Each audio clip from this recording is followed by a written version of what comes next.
I would like you each to clarify something. So it sounds to me, Sam, like you are hypothesizing that a rationalist approach will always beat a traditional metaphorical approach with respect to the generation of well-being. Well, not always, but there's so many obvious downsides to the traditional sectarian dogmatic approach that we should want to get out of the religion business as fast as possible. Okay, but as fast as possible, but do you mean that it has always been true that we should always have gotten away from it as fast as possible, or do you mean now we should get away from it as fast as possible, but there is a point somewhere in the past where it might have been true that actually the best, the most, the richest path to well-being might have been encoded metaphorically? Oh yeah, that's certainly possible. And in fact, you might even say it was likely based on the fact that we have all of these systems still around. Right? Okay. So we still have the systems around in part because we still think in metaphor, and we actually can't help it because half of our brain is oriented towards metaphor. But can I get you to clarify something now? Yes. Okay. So you have argued, and you've actually quite surprised me by doing so, you've argued that the dogmatism is a bug and not a feature. You've argued... No, it's a bug and a feature. Okay, it's a bug and a feature. Good. So, yes. But what I thought I heard you say was that the resistance to update was a problem, that effectively it was an obstacle. Yeah, so is lack of resistance to update. Right, okay, There's problems everywhere, man. Well, there's a tension. Okay. There is a tension. There's a tension. There's a terrible tension. Okay. Right, well, look at it this way. Look at it this way. Most new ideas are stupid and dangerous. Yeah. But most old ideas are as well. I mean, but some of them are vital, right? And so we're screwed both ways. It's like, well, if we stay locked in our current mode of apprehension, all hell's going to break loose. If we generate a whole bunch of new solutions, most of them are going to be wrong and we're going to die. And so what we need to do is, it's a Darwinian claim in some sense, is that despite the fact that most new ideas are stupid and dangerous, a subset of them are so vital that if we don't incorporate them, we're all going to perish. That's the bloody existential condition.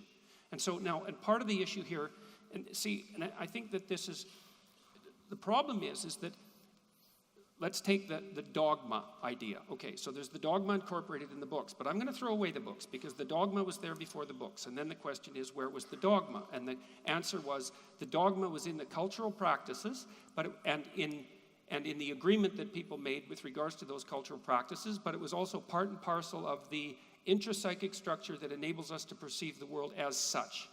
Now, the problem is, and I think this is the central place where we need to flesh out these ideas, is that you cannot view the world without an a priori structure, and that a priori structure has a dogmatic element.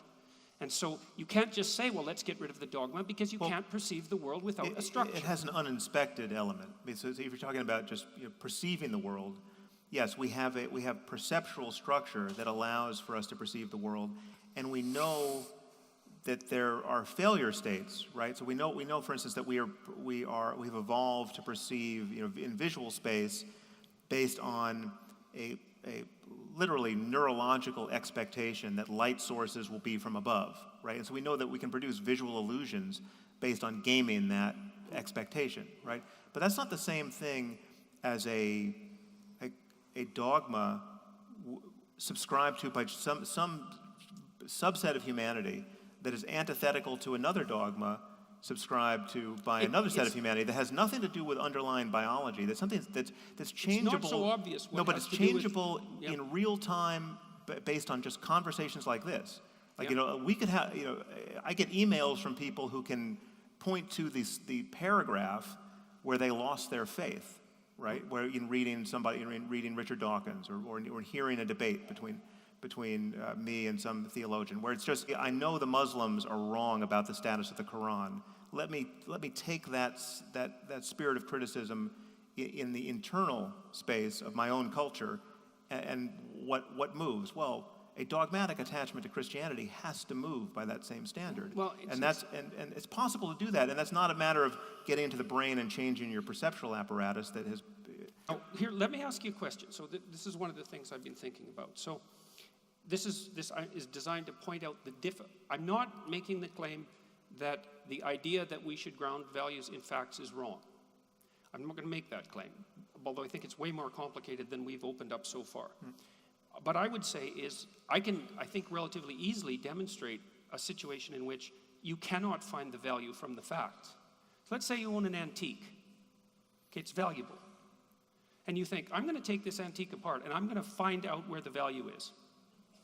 Good luck, man. Well, it's not valuable in that sense. Wait a second. So we need to know, so that's right, it's not valuable in that sense, because the value of the antique is a social agreement about its position in a hierarchy. It has nothing to do with the material substrate of the antique. Well, sure. Yeah, but not, you can't, it's not just sure. It's that you've made the claim already that you can derive values from facts. It's like, then what are you willing to accept as a fact? These are facts about, again, so there are facts about, the facts exist in intersubjective space, right? So if I tell you, well, this glass, this isn't just an ordinary glass, I know it looks just like that one, but this is the glass that Elton John drank from in his last concert here, yeah, right? Right. So, what do you want to pay me for it, right? Right. It could be that, you're just the biggest Elton John fan ever, and it's worth quite a lot to you.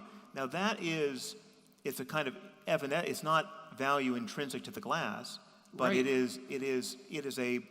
Where's the value located? Well, it's a measure in the change this provokes in your experience, right? Just the idea. I mean, we value ideas as much as anything else, and that's hence the mad work done by religion, right? I mean, because these aren't facts on the ground.